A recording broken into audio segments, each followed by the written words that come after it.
Hey guys! Today, we will learn about the case of Yara Gambirasio, a 13-year-old girl whose tragic story shocked Italy in 2010. She disappeared mysteriously. The search for her and the tireless efforts of investigators revealed a surprising truth. Stay here until the end to discover the details of this intriguing case. Let's go! It was an ordinary day in Brembate di Sopra, a small, quiet town in Italy. The streets were calm, the air smelled of autumn and colorful leaves decorated the sidewalks. On November 26, 2010, Yara Gambirasio, a 13-year-old girl, was especially excited. She couldn't wait until the following Sunday, December 5, when she and her gymnastics team would participate in a big regional competition. Yara loved gymnastics and was training hard for this event. That afternoon, around 5:15 p.m., Yara said goodbye to her mother, Mora, promising to be back for dinner at 6:45 p.m. She carried a stereo with her to lend to her gym instructor, Silvia. With a smile on her face, Yara followed her usual path to the sports center. There, she did some light training and helped prepare for the competition. Shortly after 6:40 p.m., Yara left the sports center. It was a little dark, but she knew the way well. She promised to return home soon and was determined to keep that promise. However, time passed and Yara did not return. When the clock hit 7 p.m., Mora started to get worried. Every minute seemed like an eternity.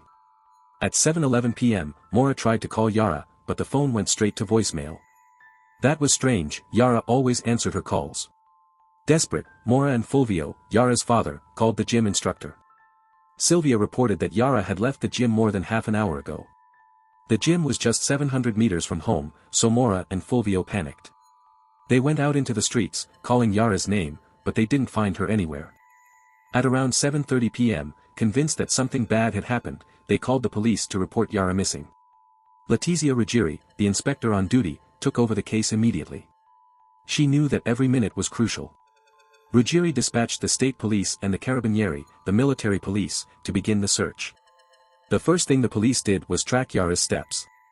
They asked residents and some people said they saw Yara talking to two men near a red car in the parking lot, but that tip led nowhere. The community came together, and hundreds of people participated in searches that lasted all night, despite the autumn cold. But there was no sign of Yara. Meanwhile, Letizia Ruggieri was working tirelessly in her office. She obtained Yara's phone records and called sniffer dogs to help with the search. The news of Yara's disappearance spread quickly, and the situation in Brembate di Sopra made headlines everywhere. Reporters and cameras were everywhere, hoping for any new information. As the week went on, police questioned the Gambirasio family, trying to find out if something in the home could have caused Yara to run away, but they found nothing suspicious. The family was united and there were no signs of discord. Letizia Ruggieri then proposed a bold plan: listen to hundreds of phones in the region, including Yara's families, in the hope of hearing some clue about the kidnapper. They also attempted to track the nearly 15,000 cell phones that passed through the city on November 26, 2010. In Yara's phone records, they discovered that she had sent a text message to a friend at 6:44 p.m., confirming the meeting time for the competition trip. Gymnastics the following Sunday. This ruled out the possibility that Yara had voluntarily disappeared as she was making plans for the following week. The wiretaps showed that the family had a strong bond and there were no dark secrets or discord that could have led Yara to run away from home. Another surprising discovery was that Yara's phone had transmitted a signal from a tower in a nearby village called Mapello at 6:49 p.m. on the night she disappeared, indicating that she had moved in the opposite direction from her home. Every detail was important, and Letizia Ruggieri and her team continued to work tirelessly, hoping to bring Yara home safely. After smelling Yara's belongings, the sniffer dogs ran towards the village of Mapello, confirming that she had passed through there. However, the dogs stopped at a construction site where Yara's father, Fulvio, had worked as an architect. But where was Yara? What had happened to make her disappear without a trace? Hello. Welcome to Criminal Cases. Today, we are going to talk about the case of Yara Gambirasio, which shocked the whole of Italy. Her disappearance shook the small town of Brembate di Sopra and led to a massive investigation, with more than 14,000 DNA tests and many twists and turns. Brembate di Sopra is a charming little town in the province of Bergamo, Italy. With its medieval buildings and streets surrounded by cypresses and poplars, it looks like something out of a fairy tale. The people there are welcoming but reserved, and the city values quiet living and traditions. In 2010, this peace was shaken by Yara's disappearance. Yara was born on May 21, 1997. She was the daughter of Fulvio and Mora Gambirasio and had three brothers, an older one, Keba, and two younger ones, Nathan and Gioel. Fulvio was an architect, and Mora, a teacher. They raised Yara with lots of love, respect and responsibility. From an early age, Yara was interested in rhythmic gymnastics and trained at the local sports center, which was just 700 meters from her home. On November 26, 2010, Yara was especially excited because an important tournament was coming up. She went to train as usual. But when she was returning home, she disappeared. The sniffer dogs led police to a construction site in Mapello. Although they found no trace of Yara, it was clear that she had been there for some time. The police investigated whether Yara's father could have been targeted by someone disgruntled, but found no evidence. The investigation took a turn when investigators intercepted a strange phrase on a wiretap, "Forgive me, God. I didn't kill her," spoken by Mohammed Fikri. If you're enjoying this story, don't forget to leave a like. This helps the channel a lot and shows YouTube that you want to see more content like this. Thank you for your support. Continuing. A blood-stained mattress, Fikri's confusion and innocence. When police found a blood-stained mattress in the back of Mohammed Fikri's car, the situation looked grim. Fikri was immediately detained. During interrogation, he denied any involvement in Yara's disappearance and steadfastly proclaimed his innocence. He explained that the blood found was his and that the travel ticket he had been purchased in May 2010, long before Yara's disappearance. Furthermore, Fikri stated that his words had been misinterpreted by the translator. All of Italy was in shock. People prayed that Yara would be found before Christmas 2010. However, their hopes were dashed when it became clear that Fikri's sentence had been mistranslated and that he had already been planning to leave Bergamo since May 2010. Who were about to make a disturbing discovery that would turn the missing person investigation into a homicide investigation. Identification and autopsy prosecutor Letizia Ruggeri was called to the scene. When she arrived, she quickly identified the remains of 13-year-old Yara Gambirasio. The body was in an advanced state of decomposition, but Yara was still wearing her black jacket, Hello Kitty sweatshirt and black leggings. Near the body, they found his iPod, his house keys, and his phone's SIM card. The phrase was said by Mohammed Fikri, a Moroccan who worked in construction at the same construction site in Mapello. Police tracked Fikri to a ship heading to Tangier and arrested him. This gave the police and the Italian public a sense of relief as it seemed they had finally found the suspect. But the investigation was still far from over. After Mohammed Fikri's arrest, the police began to search every detail of his life and work. They searched his workplace and home, looking for any clues that could link him to Yara's disappearance. However, they quickly realized that the intercepted sentence had been mistranslated. In fact, Fikri was saying something completely different, and there was no concrete evidence linking him to the crime. The blood on the mattress didn't match Yara's. Fikri was released and investigators had to restart the search for clues from scratch. Disappointed but determined, the police went back to square one. They continued to track cell phone signals and interview people in the area. Each day that passed without news from Yara increased the despair of her family and the community. The Gambirasio family and the winter of hope. As the days and weeks passed, and the winter became more severe, the Gambirasio family retreated further into their privacy. Known for being naturally reserved, the sudden interest in Yara's disappearance shook their peaceful world to its core. Instead of organizing a torchlight procession to promote the search for Yara, the family chose to celebrate a mass, asking for her safe return. A few days after the first Christmas without Yara, the Gambirasio family gave a rare television interview. They asked for privacy and patience as the search continued. They trusted the police and prosecutor Ruggeri to find Yara safe and sound.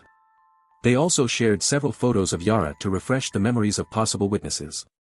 Fulvio, Yara's father, appealed to the media to help the family return to normality and highlighted that their family values were based on love, respect and honesty. After that, they declared that they would no longer give interviews. The tragic discovery Christmas passed without news and the new year arrived without signs of Yara. Despite extensive searches and the obsession of an entire country, there were clues about the young woman. Then, exactly 3 months later, on February 26, 2011, a new and tragic development in the case emerged. In the small town of Cignolo di Isola, about 10 kilometers south of Brembate di Sopra, the case was about to take a dark turn. Hilario Scotti, a middle-aged man, was flying his drone when he noticed something strange in the tall grass. When he landed the drone, he saw some fabrics and a pair of shoes. Scotti immediately called the police. When they arrived at the scene, they noticed the battery, but the phone was not there. Yara's body was taken to the coroner's office, where renowned forensic pathologist, Professor Cristina Cattaneo, performed the autopsy. The results revealed a large amount of forensic evidence. Yara had not been abused, although her bra was unfastened.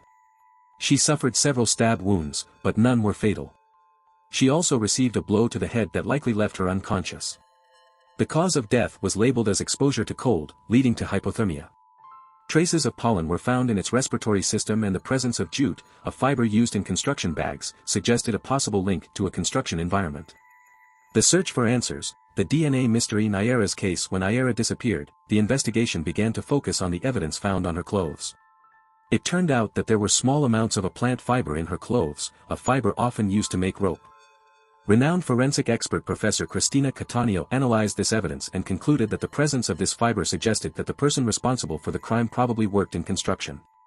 This helped to better understand the crime scene, but unfortunately, the investigation seemed to be stalled with this initial information. 2 months passed without much progress. But in April 2011, new hope emerged when a forensic scientist made a crucial discovery. Traces of DNA were found on Yara's leggings and underwear. After detailed analysis, a male DNA profile was obtained, but this profile was unknown. Prosecutor Letizia Ruggeri was informed that the case had gained a new element. The profile was named Ignoto Uno, which means unknown one in Italian. At the time, Italy did not have a national DNA database to compare with this unknown profile, which made identifying the suspect difficult. Faced with this challenge, Ruggeri made a decision that would make the case one of the most complex and expensive in Italian history. She began a vast search for the unknown. Ruggeri divided responsibilities between different police teams. Local police were tasked with collecting DNA samples from Yara's relatives, friends, and people who attended the gym where she trained. Meanwhile, the military police were tasked with tracking down all phone users who moved between Brembate di Sopra and Cignolo di Isola. They needed to locate each person and collect DNA samples for analysis. Ruggeri also focused on the area where Yara's body was found and decided to investigate the regulars of the Sab Mobile nightclub, which was close to the location. The nightclub had a bad reputation for violence, and Ruggeri believed that the person responsible for the crime may have frequented the club or had some connection to the place. The work of the investigation has expanded enormously, with more than 15,000 DNA samples being collected and analyzed. Expert scientists from Parma, Pavia and Rome worked around the clock to transform these samples into useful information to identify the suspect. As summer approached, the search for a DNA match continued intensely. DNA samples from Yara's family and close friends were checked and, fortunately, they were eliminated as suspects. Yara's body was finally returned to his family on May 28, 2011, 6 months after he disappeared. The town of Brembate di Sopra came together for an emotional funeral. Yara's white coffin was taken to the sports center where she had spent so many hours training. A large screen was set up outside so the crowd could watch the ceremony. The President of the Republic, Giorgio Napolitano, sent his condolences, and his message was displayed during the funeral. Yara was buried in the local cemetery, next to her grandparents, with a simple but touching headstone that showed a smiling photo of her. Despite the criticism Ruggeri faced for his extensive use of resources and lack of progress in identifying the suspect, an important turnaround took place. The DNA test of those who frequented the Sab Mobile nightclub revealed a sample surprisingly similar to the unknown profile. Detectives located the man and took him in for questioning in June 2011. His name was Damiano Garanoni. However, Damiano was quickly cleared. He was in South America at the time of Yara's disappearance, and although his DNA was similar, it did not exactly match the profile found.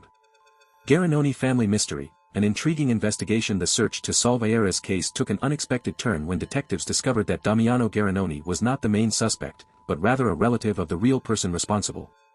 The situation became even more complex when they revealed a new link. Aurora Zani, Damiano's mother, had been employed by the Gambirasio family for more than 10 years. With the discovery that Aurora had a link with the victim's family, investigators decided to deepen the analysis. They interviewed Aurora and Damiano, looked into their routines and carried out a thorough investigation of the Garanoni family. To better understand any possible connection, they intercepted communications and carried out extensive interrogations, collecting DNA samples from all family members. However, despite expectations, none of the samples perfectly matched the suspect's DNA profile. This impasse was a blow to the investigation team. It seemed that the connection between the Garanoni family and Yara was an unfortunate coincidence. Prosecutor Letizia Ruggeri faced severe criticism from the media and public, who were disappointed with the lack of progress. The pressure was mounting, but Ruggeri was undeterred. She continued working intensely. Behind the scenes, determined to discover the connection between Damiano and the unknown. Ruggeri's team focused on detailing the Garanoni family tree, which went back to the year 171. The process was arduous and involved the analysis of historical documents, civil records, and local testimonies. Eventually, the investigation led to a small village called Gorn, situated a 45-minute drive from Bergamo. In this maze of names and dates, the team found a crucial clue: Damiano had a paternal uncle named Giuseppe Garanoni. Excited by this new discovery, investigators believed they were on the verge of solving the mystery. However, they soon encountered a new obstacle. Giuseppe Garanoni had died 11 years ago, in 1999. In September 2011, investigators visited Laura Polli, Giuseppe's widow. During the interrogation, Laura provided some additional information and allowed investigators to collect DNA from 2 postage stamps that Giuseppe had licked, one from a letter he sent to his family and another from a license he needed to validate. DNA tests revealed a significant discovery: Giuseppe's DNA profile matched the stranger's profile by 50%. This indicated that Giuseppe was probably the suspect's father. With this new clue, investigators sought more information about Giuseppe's family. They learned that Giuseppe was married and father of 3 children, a daughter and 2 sons, Pier Paolo and Diego. The investigation team tested the DNA of Pier Paolo and Diego, but the results did not match the stranger's profile. Furthermore, neither had children who could be tested. The situation generated a new line of investigation: if Giuseppe was the father of another child, he could have had an extramarital relationship or a child from a previous relationship. Laura insisted that Giuseppe had only been married to her and that he had never had extramarital affairs. Skeptical of the statement, Ruggeri's team decided to investigate Giuseppe's life further. The investigation revealed that Giuseppe Garanoni had a reputation as a womanizer. Since 1960, he had frequented a bathhouse in the south of Milan, where he spent 2 weeks each May, without the company of his wife. Ruggeri's team tracked down the bathhouse's records and investigated women who may have been single mothers during the years Giuseppe frequented the resort. Additionally, the team researched orphans in the area and began conducting DNA tests to find possible unrecognized children of Giuseppe. The work was meticulous and required complex coordination between multiple investigative teams. The clues began to connect, and finally Ruggeri's team was getting closer to solving the puzzle that had defied investigation for so long. Clear. Here is the expanded and detailed text: the case of Yara Gambirasio, the hunt for the truth. The investigation into the case of Yara Gambirasio was at a critical point. After months of investigation without major progress, prosecutor Letizia Ruggeri decided to mount a meticulous operation to collect DNA from Massimo Bassetti, the main suspect. To do this, the police organized a false control, carrying out alcohol tests on drivers in a strategic area. Knowing that Massimo would stop by, investigators hoped to obtain the necessary DNA sample. On the day of operation, Massimo was stopped and performed a blood alcohol test, but when the police claimed that the kit was damaged and requested a second test, Massimo left the scene, oblivious to the fact that he had compromised his own destiny by providing the sample.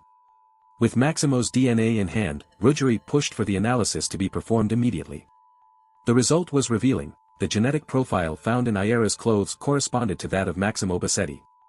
It was a crucial moment for the investigation, a true milestone on the long road to discovering the truth. However, Ruggeri chose not to immediately arrest Massimo. Instead, he decided to watch his movements cautiously, fearing that the news would leak and compromise the case. Meanwhile, pressure on investigators increased. The possibility that the wanted woman could be married and have children outside of marriage was considered, taking the investigation to a new angle. The case was kept under strict confidentiality due to the sensitivity of the situation. Yara's parents, searching for answers, hired an independent geneticist to examine the details of the case. This expert confirmed that Giuseppe Garanoni, a relative of Massimo, was the father of the unknown man, reinforcing the connection with the suspect. The advancement of the investigation revealed a new layer of complexity. It turned out that Giuseppe Garanoni had a son out of wedlock. Once the remains were exhumed and the DNA test was carried out, the connection was confirmed: Giuseppe was, without a doubt, the father of the unknown man. This revelation brought to light a dark side of Massimo's family, which faced shock and public distrust. In June 2014, Detective Eno began a new phase of the investigation, interviewing several people and revisiting old records. During this period, a crucial clue emerged. Esther Arzuffi's name was mentioned in a conversation, leading investigators to explore her ties to Giuseppe. A review of DNA tests showed that Esther, Massimo's mother, was, in fact, the unknown man's mother. Investigators questioned her, and she denied any extramarital relationship, stating that her children were the result of her marriage to Giovanni Bassetti. However, when testing his children, it was found that the youngest son did not match the stranger's profile, while the twin daughter was discarded. The focus then turned to Maximo Bassetti, who, coincidentally, had the same name as the unknown man's likely father. At 42 years old, Maximo was married, father of 3 children, and lived in Mapello, an area close to the place where Yara's phone had last been tracked. He worked in construction, and his physical features, short, tanned and with piercing blue eyes, matched the description of the suspect. Furthermore, Maximo was known for his passion for parties and for frequenting areas close to the Yara Sports Center. On June 15, 2014, Ruggieri made a critical decision and ordered Maximo's arrest before the news spread. While he remained in custody, investigators deepened their search for more evidence. It was discovered that Maximo used to frequent areas close to the sports center where Yara trained, in addition to parking his car behind the center and going to a pizzeria and a tanning salon nearby. These findings raised concerns about a disturbing pattern in his habits. Further investigation revealed that Maximo had disturbing interests and that his internet searches pointed to an obsession with girls. Phone records showed he was in Brembate di Sopra on the night of Yara's disappearance, and her phone was switched off from 5:45 p.m. until 7:34 a.m. the following morning. Surveillance cameras at a local bank captured Maximo's white Iveco pickup truck driving through the area on the night of the crime. Forensic tests on the van confirmed that the materials found on Yara's clothing matched the material found inside Maximo's vehicle. Maximo proclaimed his innocence from the beginning. His trial began in July 2015 at the Italian Court of Justice. The defense argued that the evidence could be the result of cross-contamination, claiming that Maximo's work tools were stolen and that the blood on Yara's clothes could have come from one of these tools, which Maximo used after injuring himself. Maximo's wife, Marita, provided an alibi for him, but this was disproved after cell phone location records showed they were not together on the night of the crime. The prosecution presented a solid set of evidence, including DNA, camera footage, internet and phone records. He described the sequence of events on the night of November 26, 2010, arguing that Yara, late returning home, had accepted a ride from Maximo. The report indicated that Maximo drove in the opposite direction to Yara's house, overpowered her in the van, and took her to Scignolo di Isola, where he tried to attack her.